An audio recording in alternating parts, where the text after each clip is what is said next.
Welcome aboard, and thank you for tuning in once again to the Heavy Metal Truckers. We are your host. I am Pincushion, and this is Doppler. And in this video, we are going over Darkthrone's latest album.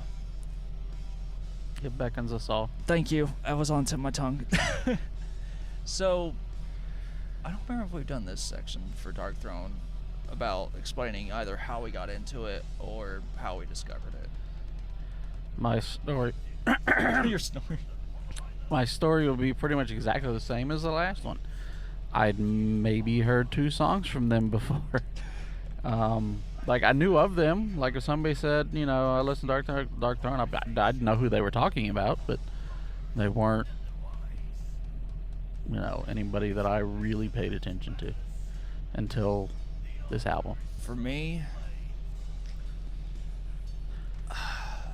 it was on one of the documentaries. It was either Black Metal Satanica or Until the Light Takes Us. And Until the Light Takes Us, it, like, Fenriz, he talks a lot in that documentary, but I want to say he spoke some, or they at least played Darkthrone a little bit in Black Metal Satanica, but I don't recall.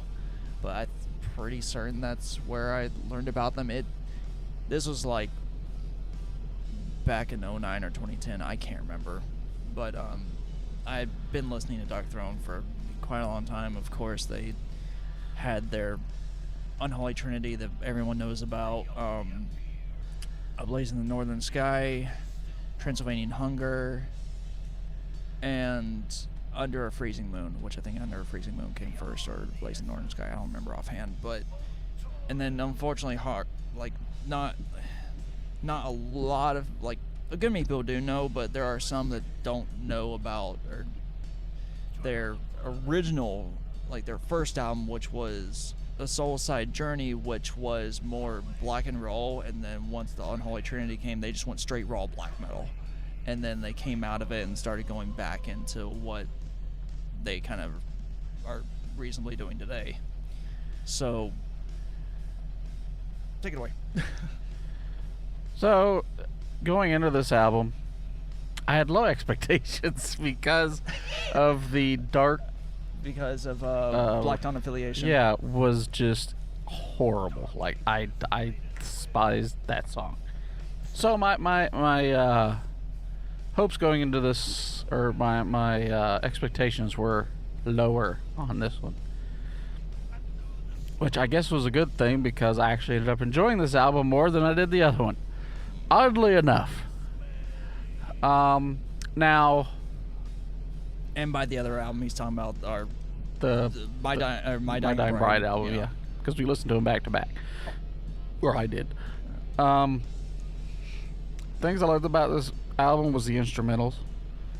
I thought they were solid pretty much throughout the majority of the album. There was even times where they even sounded a little Black Sabbathy to me. Well, yeah, and that Darkthrone is very much known for harnessing the influence of the 80s, yeah. Especially Celtic Frost. Well, they came from the 80s, so yeah, they came from the 80s, but like Celtic Frost, Venom, and like I think even Fenriz even talked about, like, he enjoyed Scorpions, and that was, and they somewhat, they were in the 80s, more, yeah. Maybe more minorly, but they had an influence on him. Yeah, I can see that. You know, and I liked that old school sound. Because of that, musically it kept my interest far more than the My Dying Bride album. Now, one thing I did not like was the vocals. You don't like Nocturno Culto? I could not stand the vocals at all. Like, as anybody who has watched this at all knows that I don't like whiny vocals. That's why I can't stand Chino. And I had never heard harsh vocals that sound whiny to me until now. I did not like the vocals. Musically amazing, could not stand the vocals. And I want to know why, as a band that never performs live other than like once or twice in their history, why do they have stage names? Like, because like, it just seems weird to me. You never perform. So part of that is also because of the mid 90s, and everyone had their almost like cult names. Yeah. So, like, back in the day, whenever Helvete, which was the record store that Euronymous owned, they, which Euronymous, I don't even think that's his real name, to be honest, but... Why not? Yeah. But, like even the infamous Varg Vikernes, he went by, Konkurishnok, and all of them, they made them names, and this was, like, way back in Yeah, the day. and I just think it's funny. Like, you never perform live, but yet you got stage names. I just think it's funny. Yeah, now when I got to the Black Non-Affiliation, I tried to listen to it again. I got halfway through and said, nope, can't do it. Like... Okay, yeah, so Euronymous, that's not his real name. I didn't think that was Oystein. Yeah, I figured it wasn't. Just... Yeah. But, like, that song... Musically, it's okay. Vocally, it's terrible. And lyrically, it was terrible for me. It reminded me of Valley of Disease by Avatar. It felt like a song that some kid wrote that he thought it sounded cool. Like, it really did feel that way to me. It just, yeah, no. You know, now the rest of the album, the lyrics weren't as rough. They were better. It was just the vocals itself that hurt it. Now, for me, if I had this album as an instrumental, like no vocals, like strictly an instrumental album, and you remove the Black Non-Affiliation song, I would fucking love it. Like, instrumentally, it was great. But then you had the vocals, and it pulled it down. I know there's people out there probably love his vocals, but for me, I don't like them. I mean, that style of vocals isn't for everyone. Yeah. So, you know, I think if it didn't have that whiny undertone to it, I might not dislike it as much, but it kind of did, for me anyway. You know, and like I said, but musically I loved it, like instrumentally, because it had that old school feel to it. Like I said, I felt a lot of Black Sabbath vibes, and I love Black Sabbath. I mean, how can you not if you're a metalhead? But like, if it was an instrumental album, I probably would have given this like an 8.5 or a 9. Like, that's how much I enjoyed the instrumentals.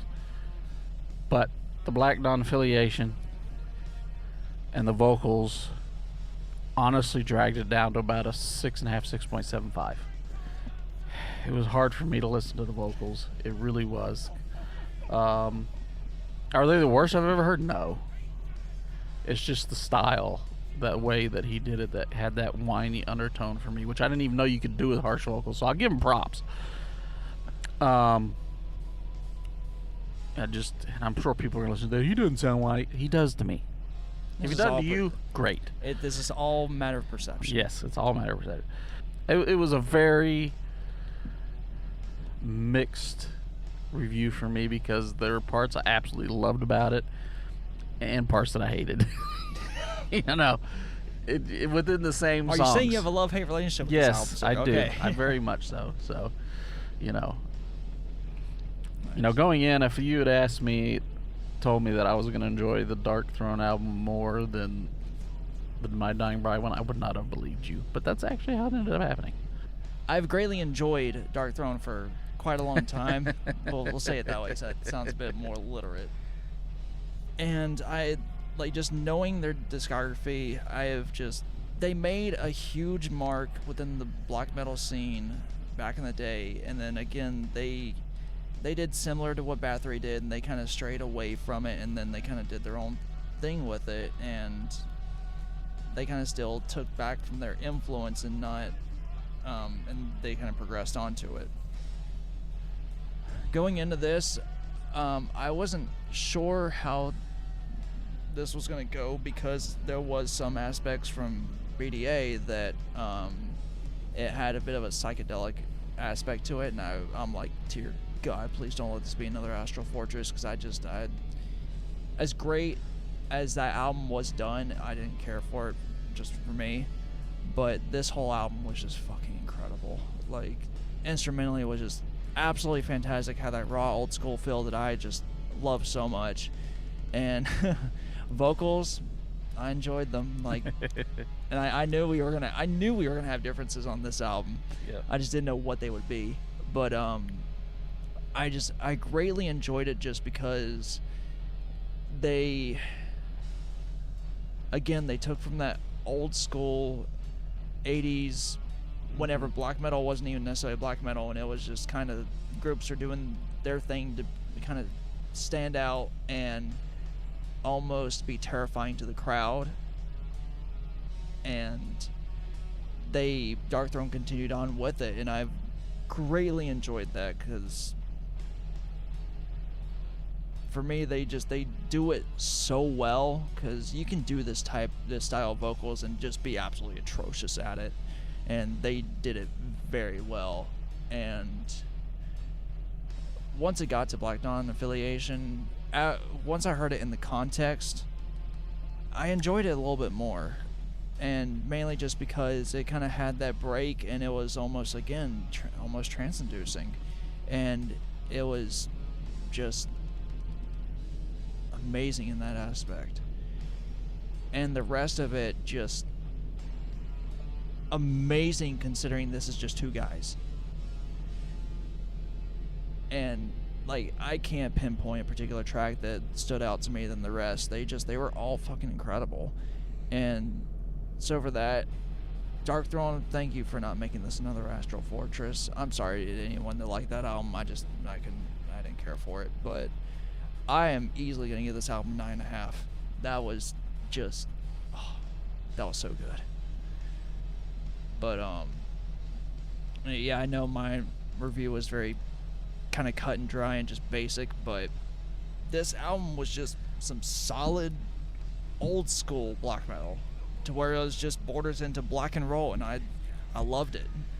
So there was that from us. So yeah, it was good. Now I did like, and I mentioned in the last one because I couldn't remember which album it was. I liked in the second song, which is probably why Eon 3 is one of my favorites on the album. Eon 3 kicks. They did the harmonizing, and it almost, this was the only time I enjoyed the vocals on this album. It almost sounded like a Gregorian chant. It wasn't, but it had a little bit of that feel. If I'm not mistaken, which I might be, but for like the cleaner vocals and like the harmonizing or any kind of chanting that may occur, I think that is Fenriz doing it, which, for those that don't know, Fenriz is the drummer, and I think he also does the guitar work on it too. I can't remember. It might be him and Nocturno that both do the guitar work, and I think Fenriz might do the bass, but for any kind of the clean, almost like chanting vocals, that pretty certain that's Fenriz. And yeah, someone correct me on who does what, even though I can fucking look it up. But yeah, that was our review of Darkthrone's It Beckons Us All. I'm getting this fucking album whenever I get the chance to. But yeah, until next time, keep rolling heaven, guys.